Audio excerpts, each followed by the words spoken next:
শবে কদর পাওয়ার সহজ উপায় কি?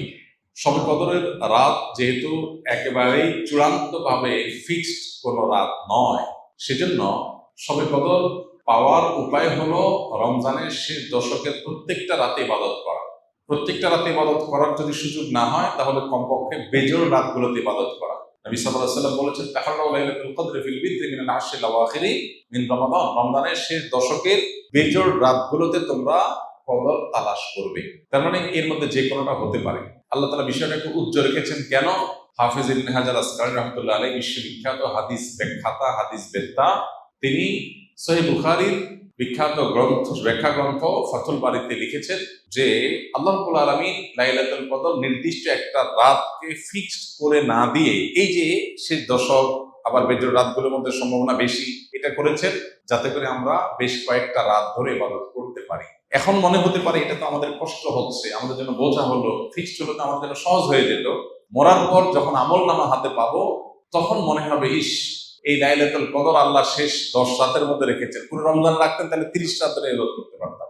কারণ তখন লাভটা চোখে আসবে এবং দেখা পড়বে। এই জন্য লাইলাতুল কদরের জন্য শেষ সাথে বেশি বেশি ইবাদত করতে হবে। এটা হলো লাইলাতুল কদর পাওয়ার সহজ উপায়। আরেকটা সহজ উপায় আছে, সেটা হলো ইতিকাফ, যেটা এতক্ষণ বললাম। আপনি মসজিদে যদি ইতিকাফ করেন, তাহলে লাইলাতুল কদর পাওয়াটা এমনিতেই সহজ হয়ে যাবে। এমনকি ইতিকাফকারী ব্যক্তি, যদিও শেষ দশকে নবী সাল্লাল্লাহু আলাইহি ওয়াসাল্লাম রাত জেগে থাকতেন, যদি কোনো কারণে তিনি ঘুমাতে হয়েছে, ঘুমিয়েছিলেন, তারপরে ইতিকাফকারী ব্যক্তি ঘুমাইলেও সেটা ইবাদতের মধ্যে। বাসার ঘুম আর মসজিদে ইতিকাফকারী ঘুমের মধ্যে পার্থক্য আছে। মসজিদে অবস্থানটাই ইটসেলফ একটা ইবাদত।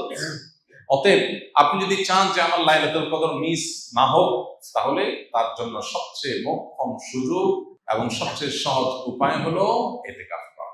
ইতিকাফ অত্যন্ত প্রেমময় একটি ইবাদত, যেটা খুব ভেতর থেকে ফিল করা যায়। আল্লাহর সাথে একান্তে কথা বলা যায়, অনুভব হবে যে আমি আল্লাহর ঘরে আছি, আল্লাহর ঘরে হাজির হয়ে গেছি।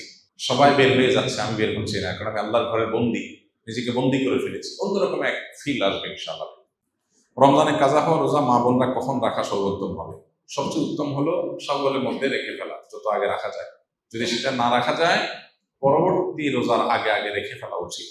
আয়েশা রাদিয়াল্লাহু তাআলা আনহা তার ভাঙতি যে রোজাগুলো হতো, সেগুলো তিনি পরবর্তী রমজানের আগে শাওয়াল মাসে রেখে ফেলতেন।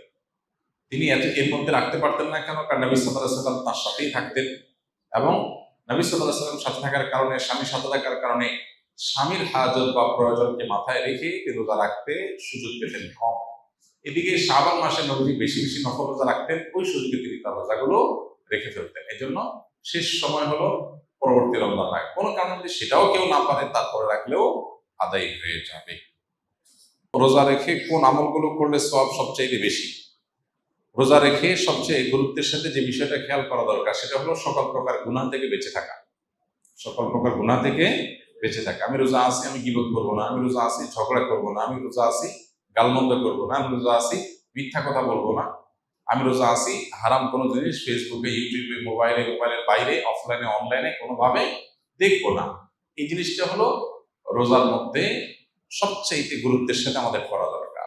আমরা বেশিরভাগ মানুষ নফল আমল করি, ফরজের খবর নেই।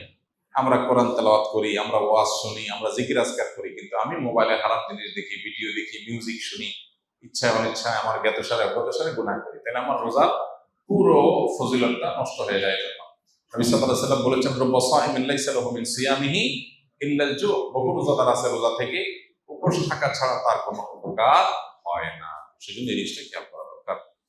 আর এর পাশাপাশি নফল আমলের ভিতরে সবচেয়ে বেশি করণীয় কোনটা, যদি সেটা বলেন তাহলে বলবো রমজান মাসে কোরআনে কারীমের প্রতি আমাদের বিশেষ গুরুত্ব থাকা উচিত। এর বাইরে দোয়াটা বেশি বেশি পরিমাণে করা দরকার আমাদের।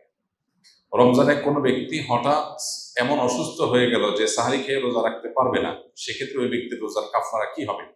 কারণ যদি আসলে রোজা রাখার মতো সামর্থ্য না থাকে, তাহলে তার কাফারা হবে যে তিনি এই রোজার জন্য পরবর্তীতে রোজা রাখবেন। আল্লাহ বলেছেন, ফামান কানা মিনকুম মারিদান আও আলা সাফারিন ফাইদ্দাতুম মিন আইয়ামিন উখরা। যে ব্যক্তি অসুস্থ হবে অথবা সফরে থাকবে, সে অন্য সময় সে রোজা রেখে দিলে আদায় হয়ে যাবে, গুনাহ হবে না। কিন্তু অসুস্থতাটা এমন লেভেলের অসুস্থতা হইতে হবে যে এই অসুস্থ অবস্থায় তার রোজা রাখার কোনো সুযোগ নাই, রাখলে তার জীবনহানি বা অসহনীয় কষ্ট হবে। হালকা একটু জ্বর হলো, একটু সর্দি হলো, একটু পেট খারাপ হলো, আর এমনি রোজা ভেঙে ফেললাম, ঠুনকো অজুহাত